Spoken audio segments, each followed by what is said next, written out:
Ola a todos, unha semana máis e benvidos ás Masterclass de Nutrición. Hoxe imos falar sobre alimentación e actividade física. É necesaria a suplementación? Como xa sabedes de vídeos anteriores, a alimentación é básica para a nosa saúde, pero nesto tamén ten que entrar o deporte, xa que a alimentación e o deporte forman un binomio no que a actividade física aportará innumerables beneficios aos xa aportados por un hábito de alimentación saudable. Cales son algúns dos beneficios que nos aporta o deporte en canto a saúde se refire? Bueno, pois a actividade física axuda a disminuir o risco de diferentes enfermidades, como poden ser a diabetes ou a hipertensión arterial. Ademais, en persoas que xa sufren estas patologías, axudan a melloralas. O deporte tamén disminúe o risco de sufrir certos tipos de cáncer, mellora casos de osteoporosis, mellora o tránsito intestinal, mellora a capacidade cardiovascular e disminúe o risco de sufrir enfermedades cardiovasculares, que son a primeira causa de morte a nivel mundial. Como vedes, todos os beneficios anteriores se suman aos xa aportados por unha boa alimentación. Pero é que, ademais, o deporte mellora o noso estado de ánimo, disminúe o risco de sufrir estrés, de sufrir ansiedade e depresión. E isto, ao mesmo tempo, contribúe a un mellor control da nosa alimentación, xa que a alimentación, o deporte, están moi ligados. E como se relacionan? Vamos a ver. Nunha situación normal, o noso corpo xera melatonina polas noites, que será a hormona que se encargue do noso descanso. E ao chegar o día, o noso corpo xera serotonina, que é a hormona encargada de controlar o apetito, de controlar a motilidade intestinal e ademais de controlar situacións de estrés e ansiedade.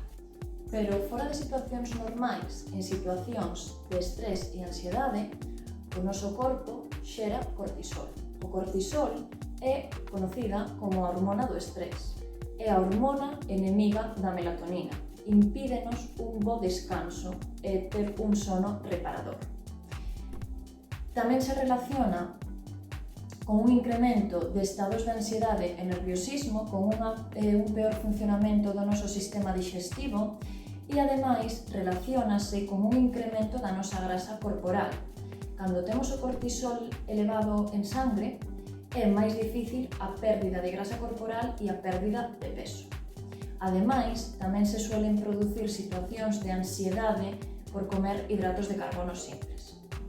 Pero toda esta situación podemos axudar a reconducila con unha boa alimentación e con actividade física.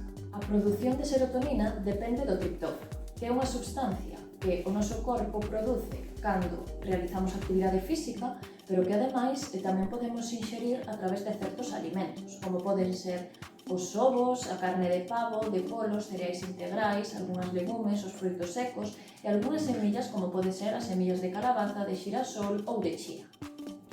E agora que xa falamos sobre a relación que existe entre a alimentación, a saúde e o deporte, facémonos a pregunta de: é necesaria a suplementación? Pois non, xeralmente non é necesaria.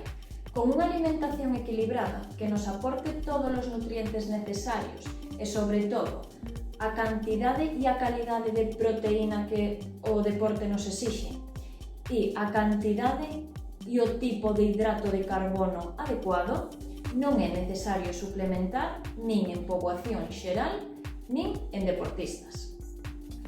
Os suplementos máis utilizados, sen duda algunha, son as proteínas. Non se deben de utilizar, xa que con unha alimentación normal é perfectamente sinxelo chegar á cantidade máxima de proteínas recomendada. E se ademais utilizamos a suplementación de proteínas, será facilísimo que sobrepasemos as cantidades máximas. E iso conleva un risco a nivel de poder sufrir un daño renal importante. Tamén é moi común entre as persoas que practican deporte usar suplementos de creatina, que é un derivado dun aminoácido. e nos alimentos atópase tanto en carne como en peixe.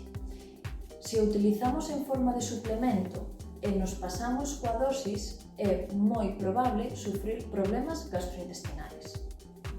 Tamén é moi común usar suplementos de cafeína pola falsa creencia que hai de que se tomamos cafeína antes da actividade física vamos a adelgazar moitísimo máis e a perder moitísima máis graxa corporal.